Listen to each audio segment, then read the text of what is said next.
just north of one of the most historic and important cemeteries in our country, at the Trinity Church here in Lower Manhattan. Kevin McCullough, glad to be with you.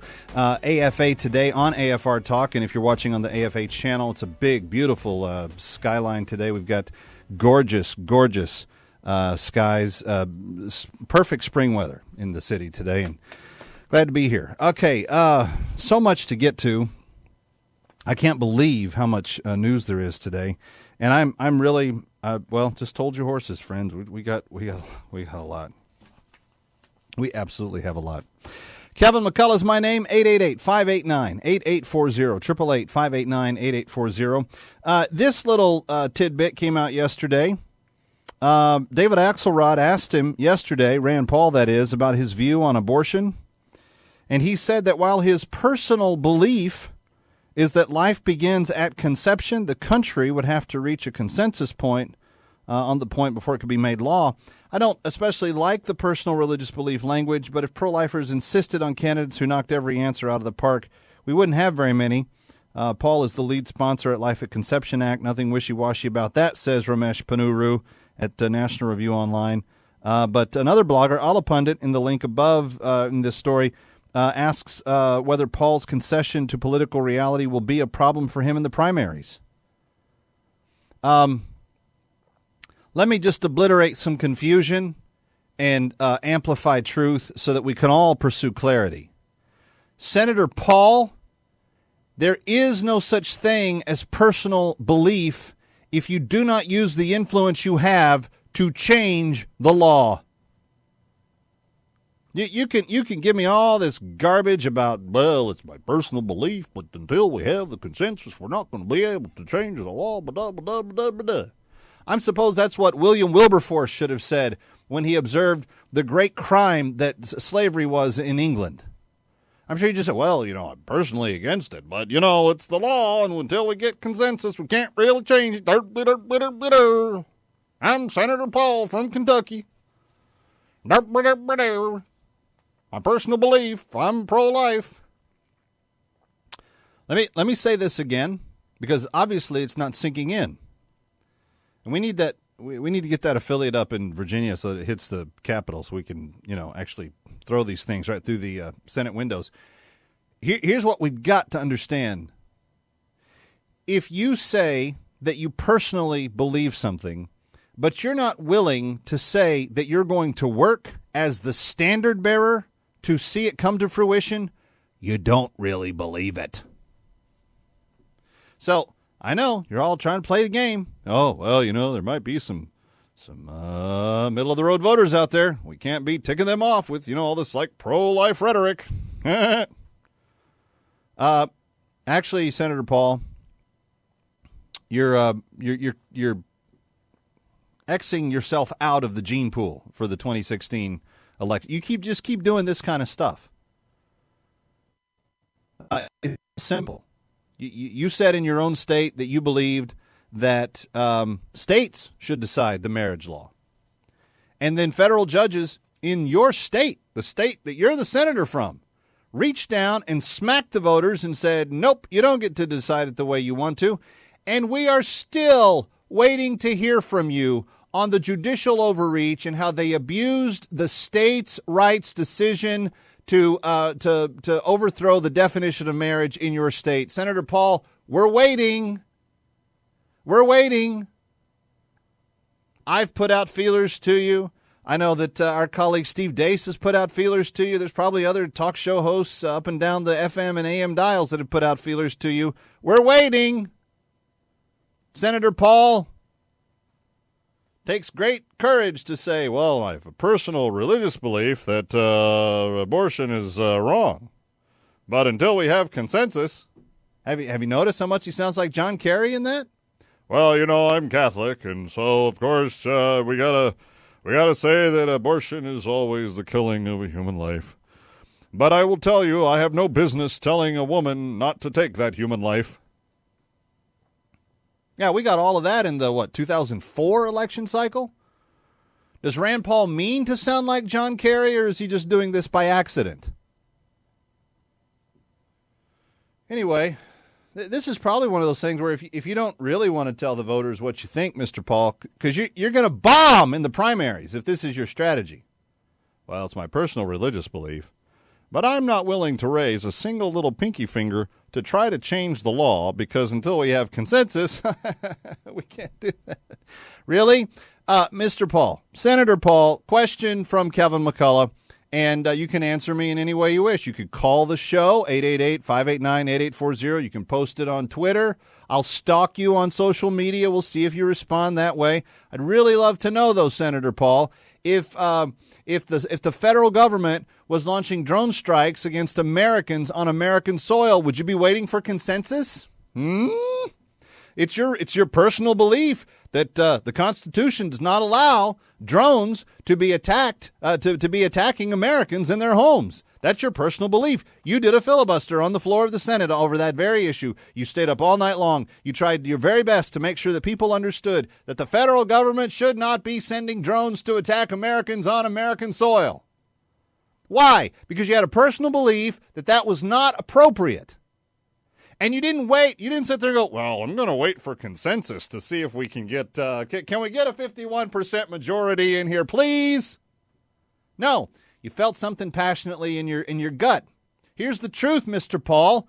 You're a lily-livered coward on abortion. If you say that you got to wait for consensus, you're taking and adopting the same stance as Hillary Clinton, as John Kerry, as other people that will say, well, I'm personally against abortion. I think personally that abortion is terrible. Abortion, oh, I wish we could reduce abortion. Oh, personally, that's the way I feel. But I can't do anything about it because, the law is the law. Anybody tired of this? When are we going to have a grown-up run for president? That's what I want to know. Because if the best that the Republicans can do is give me the stuff that John Kerry was saying in 2004, I don't need you. Sorry. Give me someone who is clear that they will be the standard bearer on the issue of protecting the unborn child. It's the least that we, the people, deserve of the applicants who are asking us to hire them. I will not hire somebody. I will not vote to hire somebody that is somehow confused about needing to take consensus before we decide if killing an unborn child is the killing of an innocent human being. Why am I so confused about this? I thought Republicans were all straight on this. Well, Ramesh Ponnuru over at National Review said, he did lead sponsor Life at Conception Act. Well, thank you. Thank you, Rand Paul. That was good. That was then. This is now. That was then. This is now. Don't be lily-livered. Don't be cowardly. Step up. Be a man. Your dad's a good Texan. He expects you to be strong in your understanding of moral clarity. 888-589-8840. 888-589-8840. Oh, looky here. Somebody wants to talk about this. Let's talk to David in North Carolina. Hey, David, welcome. You're on with Kevin McCullough. Glad you're with us. Yeah, it's nice to be here, Kevin. I enjoy your show and just looking forward to speaking about this topic with you. Sure thing. Yeah, go right ahead. The Rand Paul issue, I think it's important to note that they are politicians, and in order to win the election, you have to be able to reach a broader piece of the population, not just, right-wing conservatives. And I think if we want to make a true change, I'm sorry, David. Does wanting an innocent child to live, is that a right-wing value? I'm not saying I'm actually a right-wing conservative myself, but I think it's important that if we want to get true change, we have to be more rational about our approach in elections, because the way the country is right now, I just don't see. Wait. He's wanting to go soft on saying as to what he would do to work to see abortions changed in America. And I think that the killing of innocent children is one of the most irrational things that can be discussed with straight faces by human beings walking around on the planet. I mean, I have a 4-year-old and a 1-year-old at home. I'm sitting there going, how rational would it be if something terrible happened to them and the police thought I did it and they rolled up and said, hey, why did you do that? Everybody would be shocked. How could someone take the life of an innocent child? And that's the way it should be. And I agree with you 110%. My thing is I'm looking at winning elections. If you look at, and don't mean to jump off topic, but if you look at same-sex marriage, it didn't really take off until Barack Obama came out and supported openly. He said, I'm looking for the day when same-sex marriage is as admirable or more admirable than opposite-sex marriage. I don't think that same-sex marriage would be on the path that it's on right now in terms of it taking over if we had gotten Mitt Romney into office or someone. But we have to be, and Barack Obama has always been for gay marriage, I believe.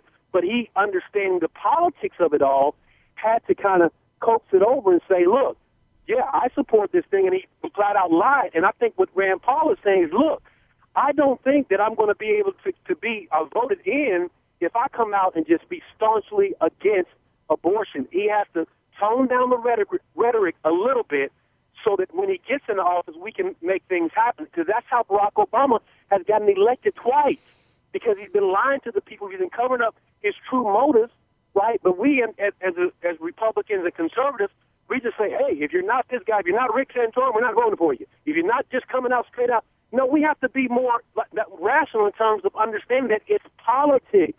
It's politics, and we have to take a note out of Barack Obama's book and say, look, let's and this might be wrong, but let's hide a little bit of our true motives so that when we get into office, because the liberals knew who Barack Obama was.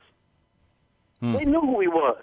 And they knew what he was about, and they knew that he was politicking and gaming the system just to get into office. And we look at the trajectory this country is on right now. The liberals knew it all along.